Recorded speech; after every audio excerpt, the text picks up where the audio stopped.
Graças e paz, irmãos. Bom dia. Vamos dar início a mais uma escola bíblica dominical, né?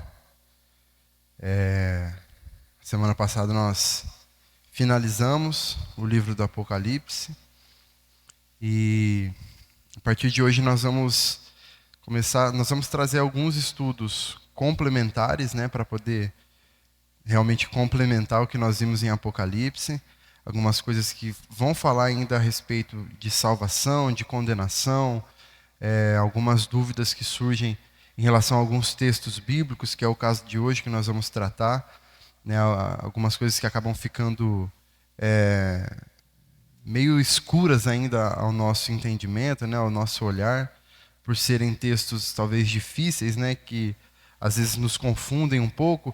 Esse texto específico parece até contrariar toda a ideia de salvação, né, de certa forma, né, se nós formos interpretar ele ao pé da letra, né, como está escrito. Então hoje nós vamos falar sobre os textos, né, que estão ali em 1 Pedro, que vai trazer aqui o tema: se Jesus desceu ao inferno de fato para pregar aos mortos, como diz o texto ali, os textos, certo? Bom, irmãos, então, esse é um tema que existe muita dúvida em torno dele. Por quê? Diante dos textos bíblicos que nós temos, que falam sobre isso, né, que citam essa situação, de fato não se estranha que surjam muitas dúvidas, né, porque de fato são textos difíceis, né? A maioria dos teólogos, dos estudiosos bíblicos aí, consideram esses uns textos mais difíceis ali, entre os mais difíceis de se interpretar, né? E diante dessa dificuldade toda, obviamente, surgiriam muitas interpretações distintas aí, diferentes uma das outras, né? E por conta disso, ao longo da história da igreja, ao longo de todo o ensino, né, em torno da igreja, muita heresia foi ensinada também em relação a isso, né? Muita coisa errada acabaram ensinando.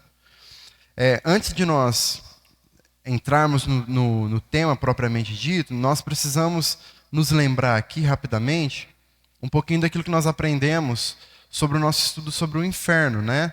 Onde nós vimos ali então que o inferno, a Bíblia ela usa, né, a palavra inferno para traduzir 4 termos originais ali do original para traduzir inferno, certo? Que é Sheol, Hades, Gehenna e Tártaro, certo? A palavra Tártaro ela é utilizada apenas uma vez ali em 2 Pedro, capítulo 2, versículo 4. A palavra Sheol é uma palavra hebraica que é utilizada com frequência ali no Antigo Testamento. E o grego Hades, no caso, traduz o hebraico Sheol, ali na Septuaginta, né, que é a versão grega do Antigo Testamento. Então, na versão grega do Antigo Testamento, nós vamos ver, ao invés de Sheol, a palavra Hades, ok? Então, tanto Sheol quanto Hades, elas podem assumir significados diferentes a depender do contexto em que eles estão inseridos, né, esses 2 termos. Então, pode significar tanto morte, sepultura, no caso, como também pode significar a punição dos ímpios ali após a morte. Ou seja, o inferno, mas em seu estado intermediário, não aquele estado final ainda, certo? Já o termo Gehenna já é uma adaptação grega de uma palavra hebraica, né? E ela é utilizada no Novo Testamento aí já sim para se referir ao inferno em seu estado final, então. Ou seja, aquele lugar onde os ímpios serão lançados após o juízo final, o lago de fogo, ok? Nesse estudo aqui, é importante que isso fique claro, nós vamos falar sobre o inferno aqui. Quando nós citarmos o inferno, nós estaremos citando o seu estado intermediário, tá? Não o seu estado final. Então nós não estaremos falando de Gehenna, nós estaremos falando de Sheol e de Hades, ok? Sempre que o inferno for citado aqui, nós estaremos falando sobre esse estado intermediário, pós-morte, tá? Não pós-juízo final. Então, basicamente, os 2 textos bíblicos mais utilizados aí neste debate é 1 Pedro 3, de 18 a 20, e 1 Pedro 4, versículo 6. Vamos ler primeiro aí 1 Pedro 3, a partir do versículo 18. O texto diz assim: Pois também Cristo padeceu uma única vez pelos pecados, o justo pelos injustos, para conduzir vocês a Deus, morto sim na carne, mas vivificado no Espírito, no qual também foi e pregou aos espíritos em prisão, os quais, noutro tempo, foram desobedientes, quando Deus aguardava com paciência nos dias de Noé, enquanto se preparava a arca, na qual poucas pessoas, apenas 8, foram salvas através da água. Agora no capítulo 6, no capítulo 4, versículo 6, diz assim: Pois para este fim o evangelho foi pregado também a mortos, para que, mesmo julgados na carne, segundo os homens, vivam em espírito, segundo Deus. Então, vamos ver aqui, a partir de agora, de forma bem resumida, né? As diferentes interpretações que existem, então, a respeito deste tema, certo? Uma das interpretações sobre o tema é de que Jesus, de fato, desceu ao inferno para pregar aos mortos, né? De forma geral, então, essa interpretação entende que Jesus, entre a sua morte e a sua ressurreição, havia descido, então, ao inferno para pregar aos mortos. E aí, dentro dessa ideia, dessa visão, vão existir algumas interpretações diferentes sobre quem seriam esses mortos aos quais Jesus direcionou a sua pregação e sobre qual tipo de pregação também Jesus estaria pregando a eles, ok? Então, uma linha de interpretação dentro dessa perspectiva vai dizer que Jesus desceu ao inferno para pregar aos mortos que foram as vítimas do dilúvio, certo? E aqueles que se arrependeram antes da sua morte ali no dilúvio. Então, nesse caso, a ideia da pregação de Jesus seria para levar salvação a eles, ok? Uma outra linha de interpretação aqui dentro ainda dessa perspectiva é de que Jesus havia descido ao inferno para pregar aos mortos que morreram antes do seu ministério, justamente para poder dar a eles a oportunidade do arrependimento, ok? Então, nesse caso, a pregação de Jesus seria para trazer salvação aos arrependidos e juízo para aqueles que não se arrependeram. E uma outra linha de interpretação aqui, ainda dentro dessa perspectiva, vai dizer que Jesus desceu ao inferno, mas para pregar aqueles que morreram durante o dilúvio e não creram na pregação de Noé. Então, nesse caso, seria simplesmente para levar juízo, então, para aqueles que morreram. Seja como for, irmãos, qualquer uma dessas três interpretações aqui, elas não vão encontrar base bíblica, né, para se sustentar, ok? Isso pelo simples fato de que nós entendemos que qualquer ensino que defenda uma segunda chance ao homem após a morte se trata de uma heresia. A Bíblia ela é muito clara em dizer que após a morte só resta ao homem o juízo de Deus, não há outra oportunidade.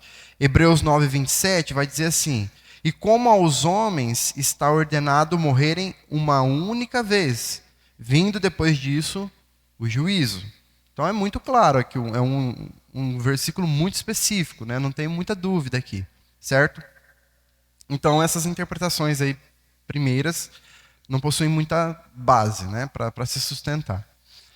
Uma outra linha de pensamento, irmãos, vai dizer que Jesus desceu ao inferno, mas para libertar os santos do Antigo Testamento. Nessa interpretação, então, Jesus teria ido pregar o Evangelho e libertar os santos do Antigo Testamento ali, que estavam esperando a consumação da obra de Jesus, da redenção feita por Jesus, certo? Para que então, depois disso, eles pudessem ser finalmente levados ao paraíso.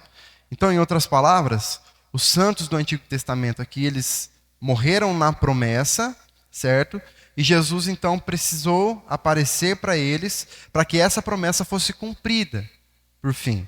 Essa visão aqui ela vai se basear em algumas referências, como Salmos 16:10, Mateus 12:40 também.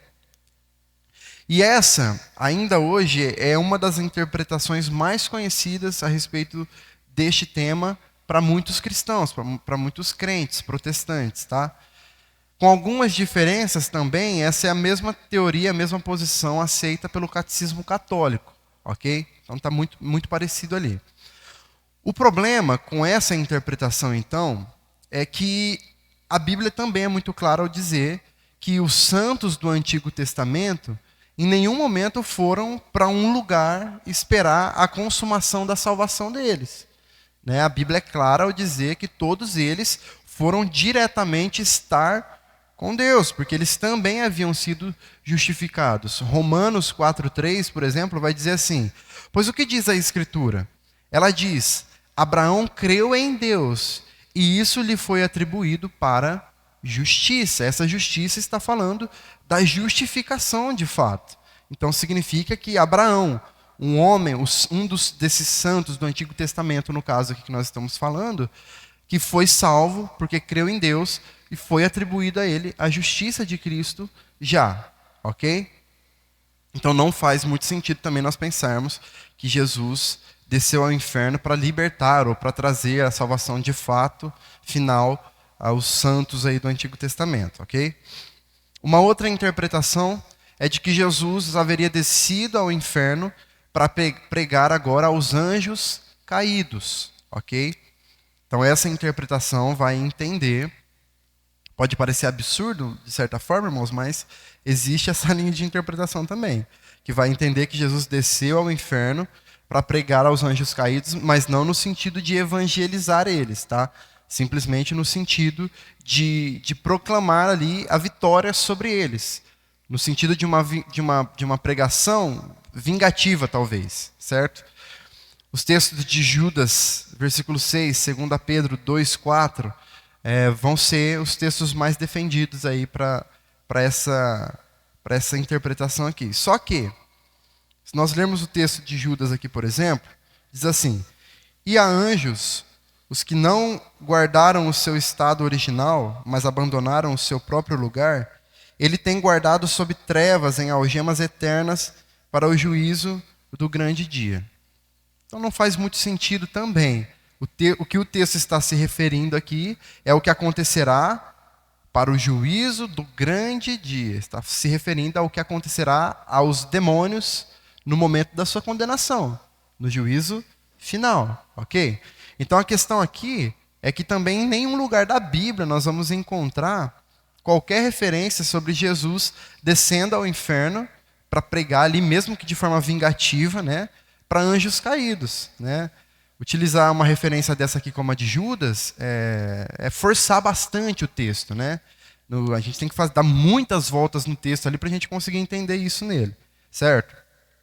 A referência de 1 Pedro também, que é usada para defender essa posição, a todo momento ali, Pedro ele está se referindo a pessoas, né, a seres humanos, e não a espíritos malignos, anjos caídos, demônios, né? Então, não há muita justificativa para nós pensarmos que Pedro interromperia ali a sua fala, sendo direcionada ao homem, a pessoas, a seres humanos, e do nada ele inseria ali uma situação voltada para demônios, né, para anjos caídos. Então, também não faz muito sentido. E nós também precisamos considerar que as pessoas para quem Pedro escreveu, a princípio ali, elas não possuíam em suas mãos a Bíblia organizada como nós a temos hoje, certo? Hoje nós pegamos a Bíblia, nós podemos fazer um estudo nela, nós lemos um texto, e aí nós olhamos nas notas de rodapé, tem referências cruzadas de um texto que te ajuda a interpretar outro texto, então isso fica muito mais prático para nós hoje, né? Se Pedro estivesse fazendo essa quebra de raciocínio aqui no meio do pensamento dele, e entregasse simplesmente isso aos seus primeiros leitores, eles nunca iam conseguir interpretar o que estava escrito ali, porque eles iam ficar completamente perdidos, né? Então também não faz muito sentido nós pensarmos que Jesus desceu ao inferno para pregar vingança ali, ou proclamar sua vitória sobre os demônios, ok? Uma outra ideia, e essa muito famosa, diga-se de passagem, é de que Jesus desceu ao inferno para tomar as chaves das mãos do diabo, né? E essa interpretação, irmãos, ela é muito semelhante à anterior aqui, certo? dizer que Jesus desceu então ao inferno para proclamar a sua vitória sobre Satanás e tomar das mãos de Satanás a chave da morte e do inferno, ok? É uma ideia que inclusive virou música, né? Tem música que fala sobre isso. Só que essa ideia também ela traz consigo uma raiz de uma interpretação muito estranha, que é dizer que essa tomada de chaves das mãos de Satanás aí seria como se Cristo estivesse pagando um resgate a Satanás, né, diante da sua expiação. E essa é uma das interpretações mais absurdas que nós podemos imaginar sobre esse tema. Por quê? Primeiro porque nós temos que entender e nos lembrar que nunca foi pago um resgate, aqui no caso, a Satanás. Né? Jesus não tinha nada para pagar para Satanás. O resgate foi pago a Deus, certo? Porque o homem pecou contra Deus, certo? Então é a justiça de Deus que exigia um pagamento, que um pagamento fosse feito, fosse realizado. Então qualquer coisa diferente disso é simplesmente falta de Bíblia. É uma alegoria, são pessoas tentando, né, criar situações. De onde que surge a ideia de chave, então, a chave da morte, né? Apocalipse 1,18, né, que vai dizer que Cristo tem a chave da morte e do Hades em suas mãos. Só que como nós falamos, o termo Hades, ele pode ser interpretado de duas formas diferentes, a depender do contexto em que ele está inserido. Então ele pode ser interpretado como morte, como um lugar de morte, um lugar de sepultura, o lugar onde os mortos vão ali, né, simplesmente pela morte, e o estado intermediário também, o inferno em seu estado intermediário, ok? Nesse caso aqui, nessa referência de Apocalipse 1, a referência está falando sobre a existência das pessoas, ou seja, o momento em que a alma se separa do corpo, ok? Sendo o corpo, então, conduzido à sepultura. Está falando sobre a sepultura propriamente dito, sobre a morte, o termo Hades, neste momento aqui em Apocalipse.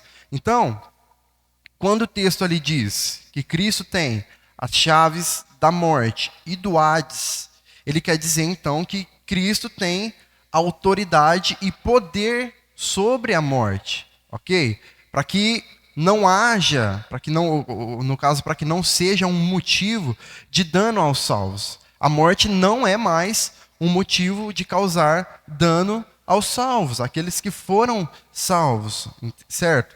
Porque Jesus mesmo, Cristo, é Ele quem recebe a alma dos santos no céu. Além de que, na sua segunda vinda, Ele ainda vem para ressuscitar os corpos dos santos, dos salvos, de todos, inclusive dos que serão condenados, né? No contexto, então, aqui o Hades, serão ressuscitados da sepultura.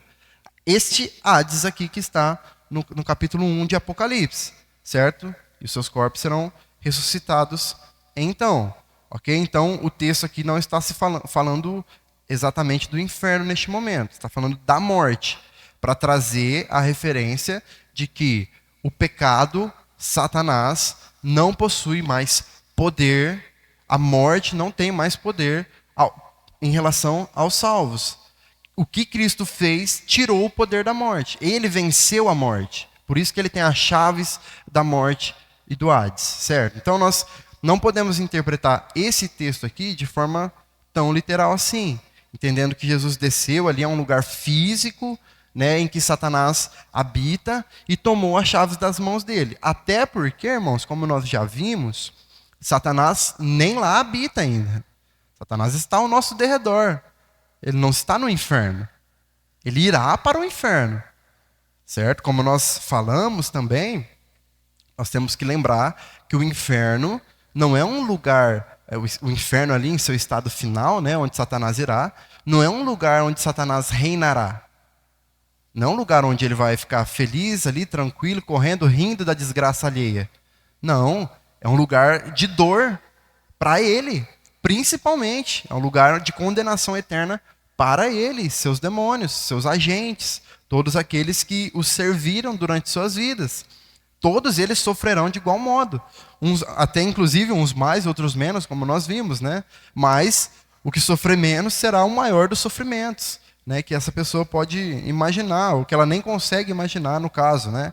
Então, pensar que Jesus desceu ao inferno, como se Satanás estivesse lá sentado em seu trono, segurando as chaves daquele lugar ali, porque ele reina, porque ele manda, porque ele comanda aquele lugar, é visualizar uma história em quadrinhos, né, na verdade. A gente está imaginando aí um filminho infantil, né, com pouquíssima base teológica, com pouquíssima base bíblica. Não existe base bíblica para nós pensarmos nisso.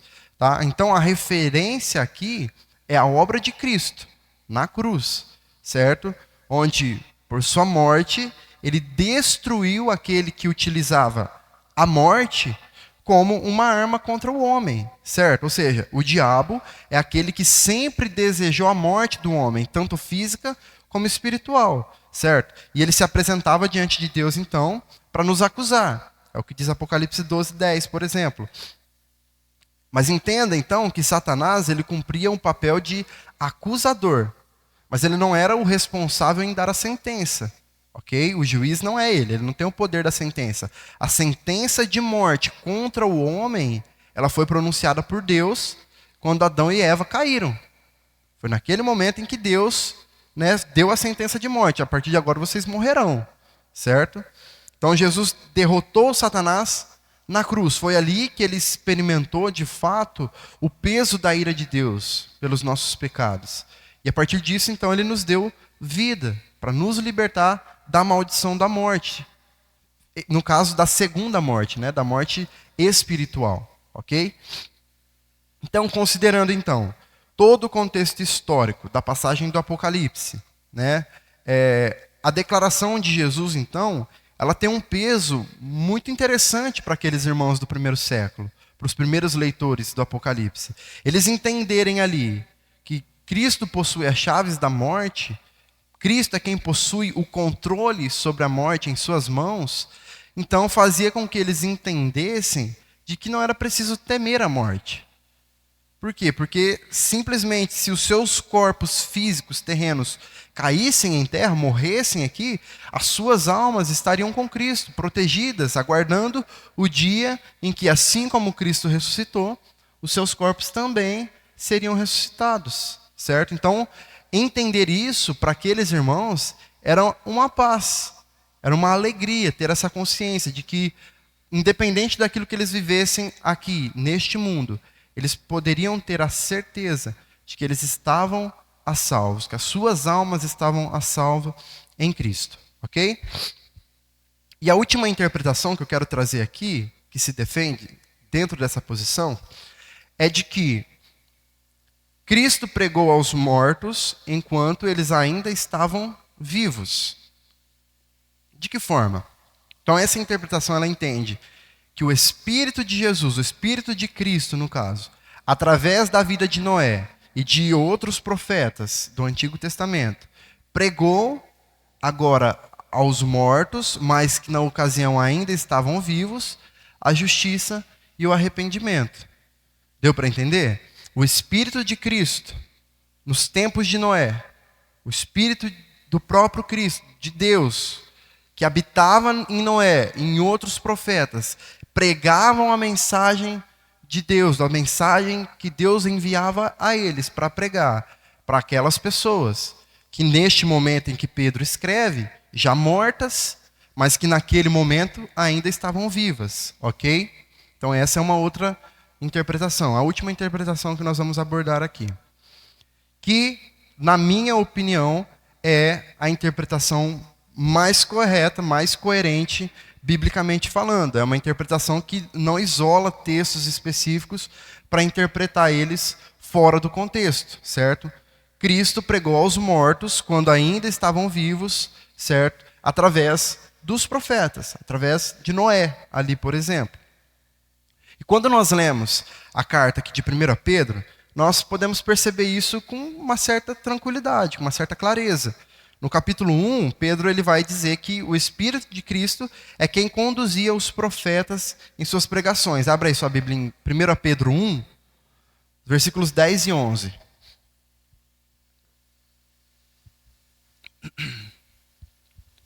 Olha o que o texto diz. Foi a respeito desta salvação que os profetas indagaram e investigaram. Eles profetizaram a respeito da graça destinada a vocês, investigando de qual ocasião ou quais as circunstâncias oportunas que eram indicadas pelo Espírito de Cristo que neles estava, ao predizer os sofrimentos que Cristo teria de suportar e as glórias que viriam depois desses sofrimentos. Quando nós aplicamos, então, esse texto aqui de 1 Pedro ao 1 Pedro 3, 18 a 20, nós vamos entender aqui que, sem dificuldade, né, que Cristo, através de Noé, através dos profetas, pregou as pessoas que desobedeceram naquele tempo e que agora são espíritos em prisão, porque desobedeceram, não creram e foram condenados, ok? Ou seja, condenados a esse juízo eterno.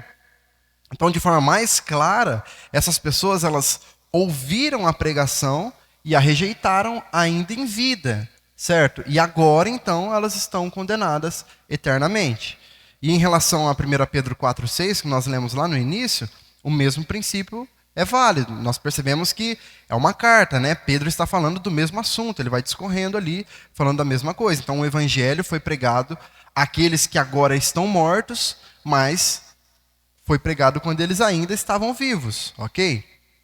Então, também não existe possibilidade bíblica aqui aceitável de que Jesus tenha pregado o evangelho para quem viveu no Antigo Testamento, para que eles tivessem uma chance ali de crer, né? Aqueles que não viram o ministério de Jesus, por exemplo.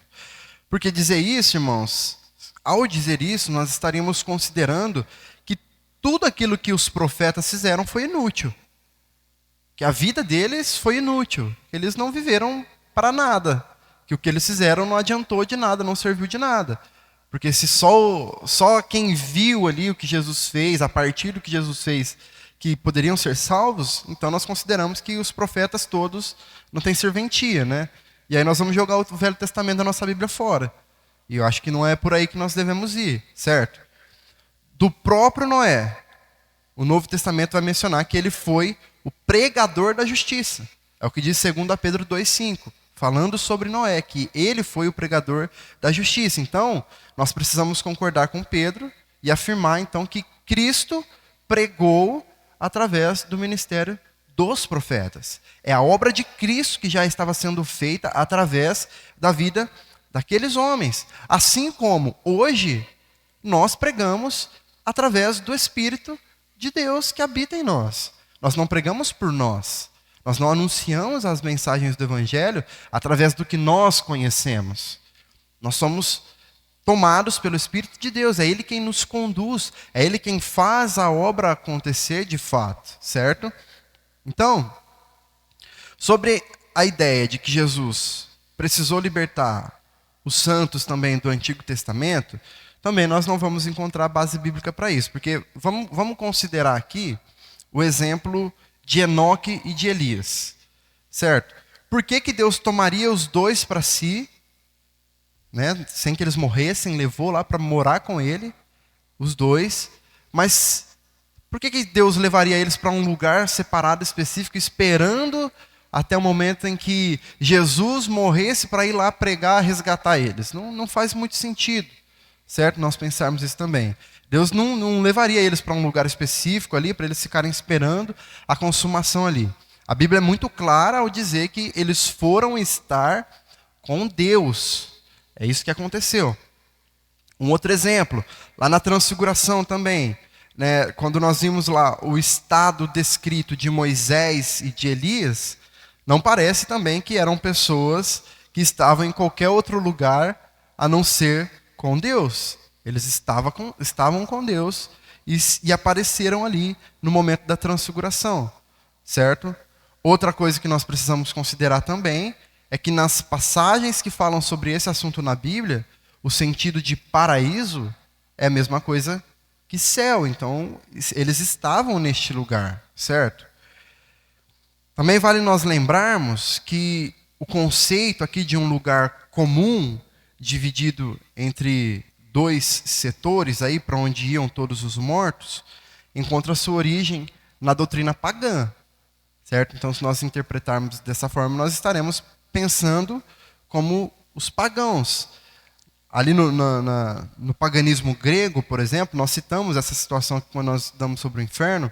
Eles criam que todos os mortos ficavam em um lugar chamado Hades, no caso, e dentro do Hades havia duas alas, o Tártaro, que é onde ficavam os homens maus, e o Elíseos, que é onde ficavam os homens bons, certo? Aguardando, então, que acontecesse alguma coisa ali com eles, né? Ou eles fossem condenados, ou eles fossem salvos, então. Só que a Bíblia, ela não fala nada sobre isso. Muito pelo contrário, a Bíblia ela é clara em dizer que o ímpio, quando morre, ele já está em tormento, aguardando simplesmente a condenação de seus corpos, após o juízo final. Mas ele já está com a sua alma em tormento, certo? No inferno, no seu estado intermediário. E o salvo, quando morre, vai estar com Deus, aguardando então a ressurreição, né, do seu corpo de forma gloriosa na segunda vinda de Cristo, ali após o juízo final, ok? Mas então talvez fique uma certa dúvida, irmãos, de onde Jesus estava no momento ali entre a sua morte e ressurreição. Onde Jesus estava nesse período ali, aqueles 3 dias, né? A Bíblia ela não vai nos dar muitos detalhes sobre esse período ali. Só que o que nós sabemos com certeza é que ele foi ao céu. Ele morreu, e assim como qualquer ser humano que morre em Cristo, já está com Deus, certo? A Bíblia nos traz alguns textos que nos mostram que foi exatamente isso que aconteceu, ok? O seu espírito foi ao Pai. Quando tudo foi consumado, ali o seu espírito foi ao Pai. Ou seja, a expiação de Cristo, ela foi concluída na cruz e não ficou mais nenhuma etapa, então, para ser concluída. No inferno ou em qualquer outro lugar aí que tivessem mortos esperando ali alguma coisa de Jesus ainda. Jesus viveu o seu ministério terreno, se entregou de todas as formas, fez milagres, sinais, maravilhas, pregou do evangelho, ensinou, mostrou às pessoas como elas deveriam viver, né? Conduziu várias pessoas consigo, escolheu alguns para estarem mais próximos, para ensinar, para darem continuidade àquilo que ele estava ensinando e fazendo. E isso tudo se concluiu, se consumou na cruz. Está consumado. Acabou. A partir daqui, o meu trabalho aqui, em vida, como homem, se encerrou. Certo?